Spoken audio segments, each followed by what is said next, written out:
नमस्कार and welcome to health आशा, आपका अपना हेल्थ टॉक शो। मैं हूं डॉक्टर प्रिया देवलेकर, आपकी होस्ट एंड दोस्त। आज हम बात करने वाले हैं एक ऐसे टॉपिक के बारे में जो दृष्टि सुधार इस क्षेत्र में क्रांति ला रहा है। आज हम बात करने वाले हैं लैसिक के बारे में। इस टॉपिक पे हमें अधिक जानकारी देने के लिए हमसे जुड़े हैं हमारे हेल्थ एक्सपर्ट डॉक्टर हितेश छेड़ा sir. Sir has more than 25 years of experience in the field of ophthalmology. Sir director है एशियन आई इंस्टीट्यूट के और ये hospital Times of India survey में भी नामांकित है। Sir welcome to our show. Thank you. Sir हम काफ़ी सुनते हैं लेज़र लैसिक सर्जरी के बारे में। एक्चुअली क्या होता है ये? लेज़र जो है वो एक एक्रोनीम है, उसका एक्चुअल फुल फॉर्म है light amplification by stimulated emission of radiation. वो बहुत ही एक पावरफुल लाइट होता है जो कॉर्निया आगे का फ्रंट पोर्शन जो है आँख का, जिसको हम कॉर्निया कहते हैं, उसको रीशेप करता है आगे का पोर्शन को, और आपका जो चश्मे का नंबर होता है उसको रिड्यूस करने में हेल्प करता है। लैसिक जो है वो भी एक एक्रोनीम है, उसको लेजर असिस्टेड इन सीटू केराटोमिलियोसिस कहते हैं। केराटोमिलियोसिस मतलब रीशेप करता है कॉर्निया को और उसका पावर चेंज करता है। सर ये जो मॉडल है, अगर आप इसमें बताना चाहेंगे कि इसमें कैसे वो कॉर्निया कहाँ पर होता है? जब ये आप आँख का एनाटॉमी देखेंगे ना, तो जब लाइट पास होती है तो पहले front portion is the cornea, बुबुड़ है, वहाँ से लाइट रिफ्रैक्ट होती है। उसके पीछे के पोर्शन, यहाँ अपना नेचुरल लेंस होता है, वो भी लाइट को रिफ्रैक्ट करते हैं। Finally the light reaches the retina, centre of the back portion of the I. LASIK में हम जो चश्मे का नंबर हटाने का काम करते हैं, वो आगे का जो फ्रंट पोर्शन है उसका पावर हम चेंज करते हैं, उसका एक लेयर ओपन करते हैं with the machine, and on the under surface we do the laser to reshape the cornea, and then वो लेयर वापस रख देते हैं उसके ऊपर। नॉर्मली 24 घंटे में हील हो जाता है और परमानेंट चश्मे से मुक्ति पा सकते हैं। इस टॉपिक के बारे में आपको क्यों लगता है कि सब दर्शकों को पता होना ज़रूरी है? क्योंकि एक थोड़ा मिथ्स एंड फैक्ट्स इस टॉपिक में काफ़ी है, तो क्यों ज़रूरी है इस टॉपिक के बारे में आज बात करना? बहुत ही चश्मा आजकल बहुत ही आम हो गई है, ऑलमोस्ट 4 में से 1 पर्सन को चश्मे है, और यंगर एज में इवन फीमेल्स मैरिज के टाइम पे भी उनको दिक्कतें आती है चश्मे की वजह से। और बहुत ही कॉमन प्रोसीजर है, ऑलमोस्ट इन इंडिया में 7 to 8 lakh procedures are being done हर साल करते हैं। तो बहुत ही कॉमन प्रोसीजर है ये, इसलिए इसके बारे में जानना जरूरी है। ओके सर, क्या ये बड़ों में या अडल्ट्स में ही किया जाता है या बच्चों में भी ये सेफ है करना, और क्या एज ग्रुप होते हैं? नॉर्मली 18 साल की उम्र के बाद में ये ऑपरेशन करते हैं, क्योंकि कम उम्र में जब ये हाइट बढ़ती रहती है तब नंबर, चश्मे का नंबर हर साल चेंज होते रहता है। जैसे आई का ग्रोथ होगा वैसे नंबर चेंज होते हैं। तो इसलिए जब नंबर स्टेबल हो जाए, 6-8 महीने तक नंबर सेम रहे, उसके बाद में हम करते हैं। नॉर्मली 18 साल के बाद में ही होता है। बहुत रेयर केसेस होते हैं जिनमें बच्चों में एक ही आंख में बहुत ज़्यादा नंबर होता है, जिसको एम्ब्लियोपिया कहते हैं, अदर आई इज नॉर्मल। तो ऐसे केसेस में हम कम उम्र में भी लेज़र करते हैं ताकि उसकी आंखों की रोशनी बढ़ सके कमजोर आंख में भी। ओके और कोई इंडिकेशंस है इसमें कि एक तो आपने 18 साल के ऊपर अगर चश्मे का जो नंबर है उसको स्थिर करने के लिए, और कोई इंडिकेशंस है जिसमें ये थेरेपी आप बताना चाहेंगे? कई कॉर्निया की बीमारी है जिनमें ये ट्रीटमेंट यूज़ हो सकती है, जैसे कि कॉर्नियल ओपेसिटी, बहुत ही सुपरफिशियल स्कार्स है, तो वो हम लेज़र से रिमूव कर सकते हैं। सर ये प्रोसीजर सर्जरी क्या प्रेग्नेंट फीमेल्स में भी सेफ है? Laser is not the problem, laser की वजह से कुछ प्रॉब्लम नहीं आता ड्यूरिंग प्रेगनेंसी भी, बट प्रेगनेंसी की वजह से बॉडी में फ्लूइड लेवल चेंज होता है, इवन कॉर्निया का हाइड्रेशन भी चेंज होता है, उसकी वजह से एक्यूरेसी कम होती है। उसके लिए हम अवॉइड करते हैं during pregnancy. After delivery, after 4 months to 6 months you can do the surgery. Sir operation के पहले कुछ ऐसे इन्वेस्टिगेशंस है जो करना ज़रूरी होते हैं? नॉर्मल एक कंप्लीट आई चेकअप करते हैं, ड्रॉप्स डाल के डायलेट करके रेटिना चेकअप भी करते हैं, और टोपोग्राफी करके, टोपोग्राफी और पैकीमेट्री टेस्ट है वो भी इवेल्युएट करते हैं टू इनकी एलिजिबिलिटी है कि नहीं। देयर आर सम कोई कोई बीमारी ऐसी होती है आँख के अंदर जिनमें ये ट्रीटमेंट नहीं कर सकते। केराटोकोनस एक है उसमें से, और सीवियर ड्राइनेस ये दूसरी चीज़ है। ये दोनों बीमारी होगी तो हम ये प्रोसीजर अवॉइड करते हैं। केराटोकोनस है कॉर्निया की बीमारी है जिसमें जो फ्रंट पोर्शन है आँख का वो राउंड नहीं होता, कोनिकल होता है, और उसमें उसकी वजह से कॉर्निया की थिकनेस भी कम होती है। और ये लेज़र सर्जरी करने के लिए हमें कॉर्निया की थिकनेस मिनिमम 500 माइक्रोन की थिकनेस चाहिए होती है।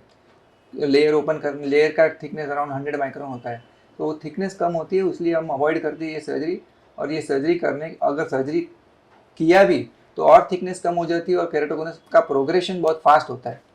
ओके सर, ये जो डायबिटीज़ और अगर किसी को बीपी की बीमारी है तो क्या वो लोग भी ये प्रोसीजर कर सकते हैं? हाँ, डायबिटीज़ और ब्लड प्रेशर कॉन्ट्राइंडिकेशन नहीं है, बट वो कंट्रोल में होना चाहिए, उनकी मेडिकेशन चालू रख सकते हैं। It is not a contraindication. Absolute contraindication है सम ऑटोइम्यून डिजीजेज है, जो एसएलई और रूमेटॉइड आर्थराइटिस, जिसमें सीवियर ड्राइनेस होता है, वो कॉन्ट्राइंडिकेशन है।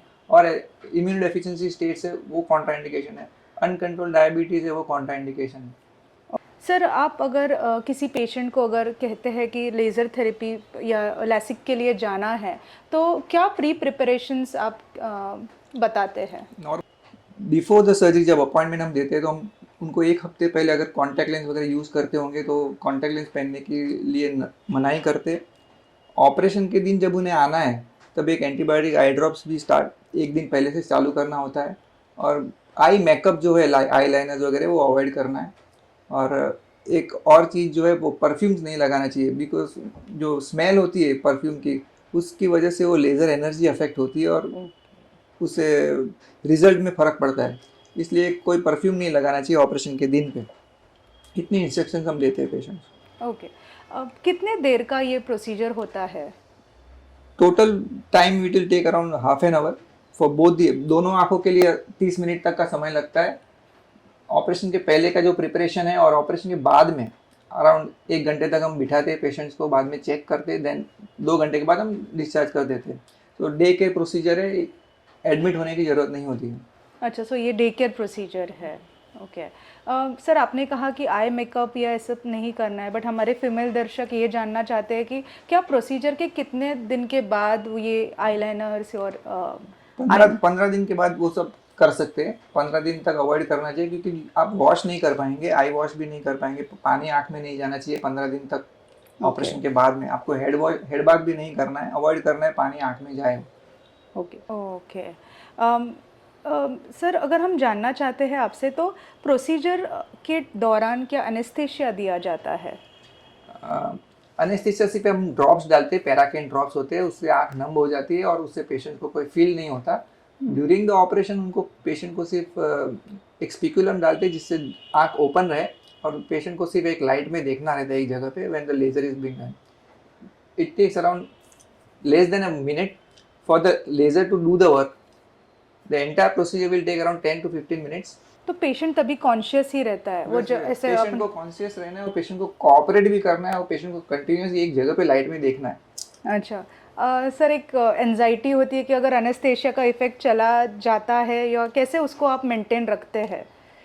यूजुअली जब हम ड्रॉप्स डालते हैं उसकी इफेक्ट 10 से 15 मिनट रहती है और उसके अंदर ये प्रोसीजर कंप्लीट हो जाता है। ओके इसकी कोई कॉम्प्लिकेशंस या इसके कोई रिस्क है इस सर्जरी के? कोई भी ऑपरेशन में रिस्क होता है, बट अगर आप प्रॉपरली इसके इंस्ट्रक्शंस को फॉलो करेंगे, ड्रॉप्स बराबर से डालेंगे तो it is a very safe procedure. Okay risk एक चीज़ का है, जो हम फ्लैप ओपन करते हैं कॉर्निया का, उसमें कभी प्रॉब्लम आ सकता है और फ्लैप रिलेटेड प्रॉब्लम्स होते हैं, बट आज की तारीख में जो मशीन हम यूज़ कर रहे हैं वो बहुत ही सेफ है और बहुत रेयरली ऐसे कुछ कॉम्प्लिकेशंस होते हैं। ओके कोई सर ऐसे किसी ने अगर लैसिक ऑपरेशन किया हो तो क्या उनका चश्मा रहेगा after the procedure? LASIK procedure जो है उसमें हम दूर का जो चश्मा है वो हटा देते हैं। 40 साल के बाद में जो रीडिंग का चश्मा आता है वो उनको आएगा और उनको चश्मा लगाना पड़ेगा रीडिंग के लिए। दूर का चश्मा उनको परमानेंट निकल जाएगा। ओके तो सर, क्या 40 साल के बाद ये वापस ये प्रोसीजर कर सकते हैं? है। उनको चश्मा नहीं चाहिए या कैसे? 40 साल के बाद में ऑपरेशन कर सकते हैं, बट वो सिर्फ दूर के लिए होगा। दूर के लिए होगा। 40 साल के बाद में अगर पेशेंट को चश्मा नहीं लगाना है, रीडिंग का भी चश्मा नहीं लगाना है, तो उसके लिए दूसरी एक प्रोसीजर है जिसको हम क्लियर लेंस एक्सट्रैक्शन बोलते हैं, और अंदर लेंस फिट करते हैं। जो मोतियाबिंद का ऑपरेशन में होता है वैसे ही सेम प्रोसीजर उसमें किया जाता है, ताकि उनका दूर का और नज़दीक का दोनों नंबर हट सके। ओके सर, हमारे एक जो दर्शक है उन्होंने एक सवाल जैसे पूछा था कि क्या मैं दोनों भी आइज़ का ऑपरेशन एक साथ कर सकता हूँ, क्या कहना चाहेंगे सर? दोनों आँख का नॉर्मली एक साथ ही करते हैं। अगर कोई बहुत ही पेशेंट अप्रीहेंसिव है एंड इज अफ्रेड, तो हम एक आँख का करते हैं, बट नॉर्मली दोनों आँख का एक साथ में कर सकते हैं, उसमें कोई दिक्कत नहीं है। ओके और एक सर सवाल ये है कि ऑपरेशन के बाद क्या काला चश्मा या कोई चश्मा हमें पहनना पड़ता है? काला चश्मा नहीं है, इट्स वाइट गोगल्स है, वो जो सेफ्टी गोगल्स है टू डस्ट और उससे प्रोटेक्शन के लिए। नॉर्मली 3 से 4 दिन के लिए लगाते हैं। वंस द हीलिंग हो गया तो बाद में उसकी भी ज़रूरत नहीं होती। ओके इसका क्या खर्चा होता है सर, अगर लगभग एक अंदाज़ा आप दे सकते हैं, क्योंकि आपका भी बहुत एक बड़ा सेटअप है, और आप कुछ अगर अंदाज़ा दे पाए।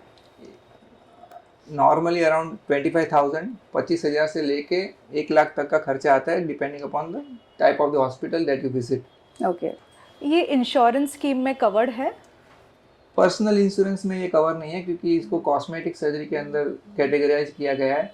कोई कॉर्पोरेट इंश्योरेंस है उसमें ये सर्जरी कवर्ड है, बट उसमें मिनिमम क्राइटेरिया होती है, आपका 5 नंबर या 7 नंबर से ऊपर है तो वो कवर्ड होता है। ओके ऐसे क्या लाइफस्टाइल मॉडिफिकेशंस है जो आप हमारे दर्शकों को बताना चाहेंगे? लेसिक ऑपरेशन करने के बाद में पहले तो उनको जो उनका स्क्रीन टाइम है वो थोड़ा रिड्यूस करना पड़ेगा, उनको ड्रॉप्स प्रॉपरली फ्रीक्वेंटली डालना पड़ेगा, और there are some contact sports है और स्ट्रीनियस एक्टिविटी है, वो एटलीस्ट 1 से 1.5 महीने तक अवॉइड करनी चाहिए during the recovery period.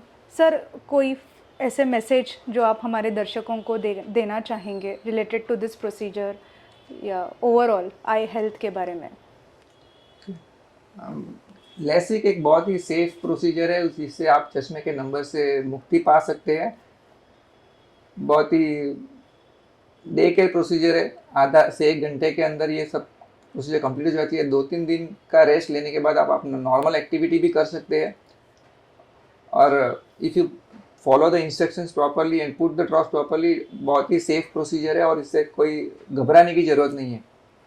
Okay दृष्टि सुधार इस टॉपिक के बारे में हमने जाना, और हमारे हेल्थ एक्सपर्ट ने लैसिक इस लेज़र थेरेपी जो आधुनिक तकनीक है उसके बारे में हमें बताया। सर आप इस शो में आए और आपने इतनी आसानी से हमें बताया कि ये टेक्निक क्या होती है और ये प्रोसीजर सेफ़ है। हेल्थ आशा में हमारा यही प्रयास है कि ऐसे नए टॉपिक्स या ऐसे कुछ हेल्थ इन्फॉर्मेटिव टॉपिक्स आप तक पहुंचाए। आप प्लीज़ फॉलो कीजिए हमारे वीडियोस और देखते रहिए, और हमारे हेल्थ एक्सपर्ट से जानिए ऐसे important health messages. Thank you. ऐसे मोर हेल्थ इन्फॉर्मेशन वीडियोस के लिए देखते रहिए हमारा channel health Asha talk show by doctor Priya Devlekar. आपको अगर कोई हेल्थ इन्फॉर्मेशन या हेल्थ इश्यूज़ रिलेटेड कोई भी जानकारी चाहिए तो email us on the below email ID. Follow कीजिए हमारा चैनल, सब्सक्राइब कीजिए और शेयर कीजिए हमारा चैनल। नमस्कार।